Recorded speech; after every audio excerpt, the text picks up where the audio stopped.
Hello दोस्तों, welcome back our YouTube channel यूबी क्यूटर्स स्टडी। कैसे हैं आप सभी लोग? उम्मीद करते हैं कि आप लोग अच्छे होंगे। तो दोस्तों, आज हम लोग इलाहाबाद हाई कोर्ट का जो जीएस पोर्शन है उसका हम लोग प्रैक्टिस सेट 7 करेंगे। इसके पहले हम लोगों ने 6 कर लिया है, तो यदि आप लोग उसको अभी तक नहीं किए हैं तो जरूर कर लीजिएगा। तो आइए हम लोग शुरू करते हैं।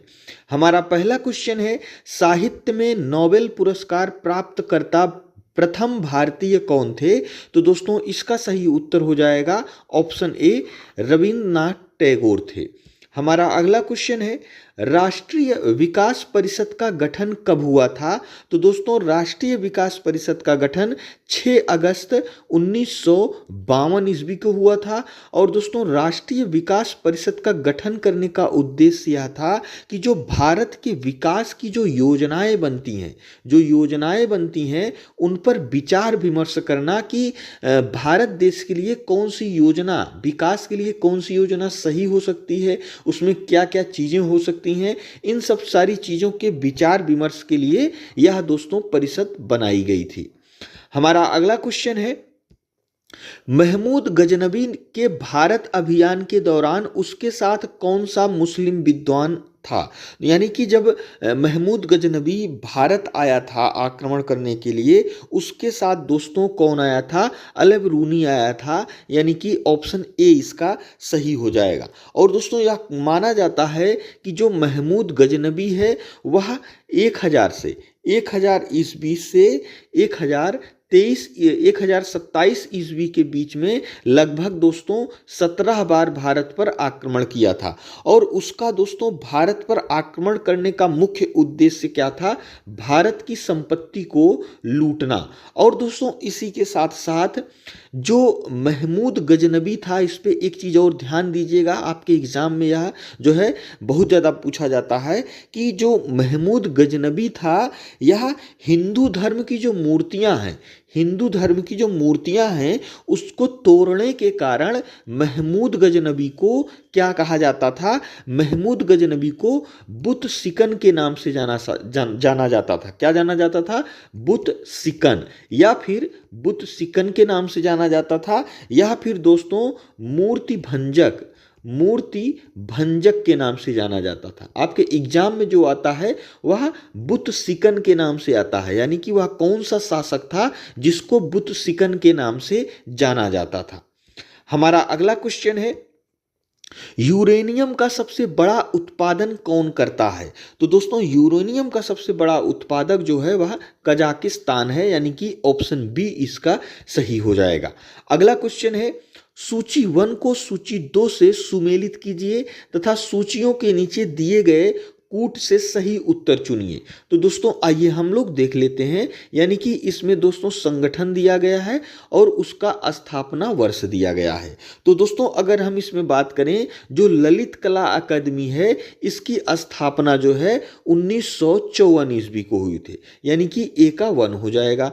संगीत नाटक अकादमी, इसकी स्थापना हुई थी 1953 ईस्वी में। यानी कि बी का 2 हो जाएगा। राष्ट्रीय नाट्य विश्वविद्यालय की स्थापना 1959 ईस्वी में हुई थी। यानी कि सी का 3 हो जाएगा। सांस्कृतिक संसाधन एवं प्रशिक्षण केंद्र की स्थापना हुई थी 1979 में। यानी कि डी का 4 हो जाएगा। यानी कि 1, 2, 3 और 4, इस हिसाब से दोस्तों इसका सही उत्तर ऑप्शन ए हो जाएगा।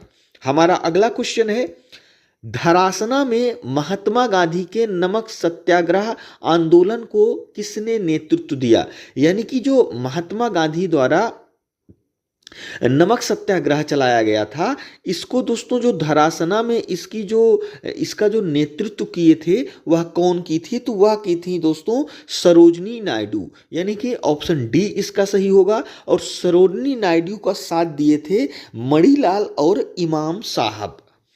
हमारा अगला क्वेश्चन है, गदर आंदोलन कब भंग हुआ था? तो दोस्तों, आप लोगों ने सुना होगा एक गदर पार्टी की स्थापना हुई थी। क्या हुई थी? गदर पार्टी की जो है स्थापना जो है प्रवासी भारतीयों के द्वारा की गई थी। प्रवासी भारतीय का मतलब जिसका दोस्तों मूल निवास तो भारत हो, लेकिन बाद में वह भारत से जाकर कहीं और बस गए हों, यानी कि विदेश में बस गए हों, उन्हीं को प्रवासी भारतीय कहा जाता है। तो मुख्य रूप से दोस्तों जो अमेरिका और कनाडा के प्रवासी भारतीय थे, उन्हीं लोगों ने गदर पार्टी की स्थापना की थी। किसके लिए?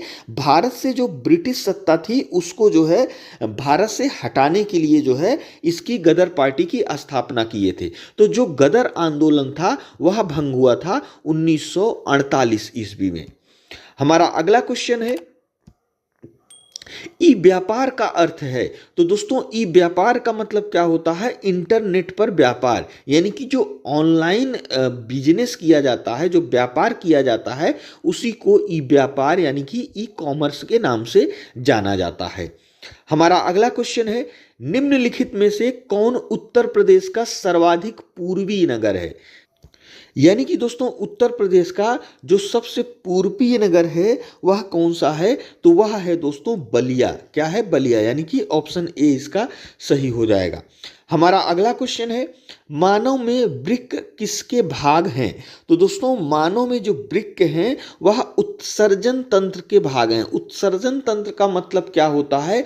जो हमारे शरीर का अपशिष्ट पदार्थ होता है उसको जो जिस अंग द्वारा बाहर निकलता है उसी को दोस्तों उत्सर्जन तंत्र कहते हैं। यानी कि अगर हम वृक्क की बात करें, वृक्क का मतलब क्या होता है? किडनी, यानी जिससे जो खून होता है वह जो है किडनी से छनता है। यानी कि खून में जो अपशिष्ट पदार्थ पाए जाते हैं जो अनुपयोगी हैं, हमारे शरीर के लिए नुकसानदायक हैं, वह दोस्तों वृक्क के माध्यम से छनकर वह पेशाब के रास्ते से बाहर निकल जाते हैं। यानी कि जो हमारे जो किडनी होती है वह उत्सर्जन तंत्र के अंतर्गत आती है, यानी कि ऑप्शन सी इसका सही हो जाएगा। हमारा अगला क्वेश्चन है, कौन सा पादप हार्मोन बीजों और कलियों में प्रसुप्ति को बढ़ावा देता है?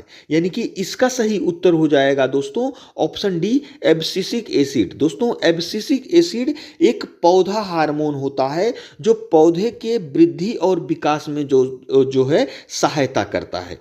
हमारा अगला क्वेश्चन है, 1973 के चिपको आंदोलन के जनक कौन हैं? तो दोस्तों इसका सही उत्तर हो जाएगा ऑप्शन सी, सुंदरलाल बहुगुणा। चिपको आंदोलन क्या है दोस्तों? तो दोस्तों 1973 के टाइम में एक अंगू नाम का वृक्ष होता था। क्या होता था? अंगू नाम का वृक्ष होता था।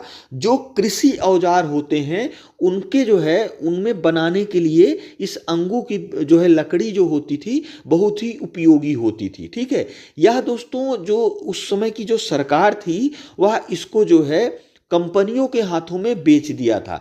इसी को बचाने के लिए दोस्तों एक आंदोलन चलाया गया था जिसका नाम चिपको आंदोलन था, जिसकी जो है अगुवाई कौन किए थे? तो वह किए थे सुंदरलाल बहुगुणा, यानी कि ऑप्शन सी इसका सही हो जाएगा। हमारा अगला क्वेश्चन है, गुरु घासीदास राष्ट्रीय उद्यान कहाँ अवस्थित है? तो दोस्तों इसका सही उत्तर हो जाएगा ऑप्शन ए, छत्तीसगढ़ में स्थित है। हमारा अगला क्वेश्चन है, प्रतिवर्ष अंतर्राष्ट्रीय लोकतंत्र दिवस किस तिथि को मनाया जाता है? तो दोस्तों यह मनाया जाता है 15 सितंबर को, यानी कि ऑप्शन सी इसका सही हो जाएगा। हमारा अगला क्वेश्चन है, आधुनिक शिक्षा को देश में आधुनिक विचारों के प्रसार के साधन के रूप में देखने वाले पहले समाज सुधारक कौन थे? तो दोस्तों इसका सही उत्तर होगा ऑप्शन सी, राजा राम मोहन रॉय थे। अगला क्वेश्चन है, सतलज और किस नदी के बीच स्थित हिमालय के भाग को कुमायूं हिमालय के नाम से जाना जाता है? तो दोस्तों हम इसको थोड़ा सा देख लेते हैं। अगर हम बात करें सिंधु और सतलज, कौन सी नदी? सिंधु नदी और सतलज नदी, इस बीच का जो हिमालय है, यानी कि सिंधु नदी और सतलज नदी के बीच का जो हिमालय है इसको हम लोग जानते हैं पंजाब हिमालय के नाम से। किस हिमालय के नाम से? पंजाब हिमालय। इसको आप लोग ध्यान से देखिएगा कि हमारे एग्जाम में जो है पूछा जाता है। और दूसरा है दोस्तों सतलज नदी और काली नदी। सतलज नदी और काली नदी के बीच का जो हिमालय है उसको जाना जाता है कुमायूं हिमालय के नाम से। किस हिमालय के नाम से? कुमायूं हिमालय के नाम से जाना जाता है। और दोस्तों इसी के साथ साथ काली नदी और दोस्तों महानंदा नदी के बीच का जो हिमालय है, इसको जाना जाता है नेपाल हिमालय के नाम से, नेपाल हिमालय के नाम से। और दोस्तों तीस्ता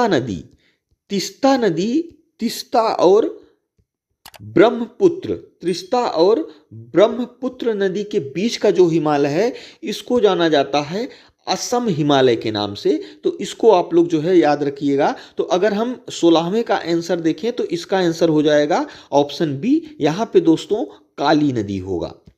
हमारा अगला क्वेश्चन है, पारिस्थितिकी निम्नलिखित में से किसके बीच पारस्परिक संबंधों का अध्ययन है?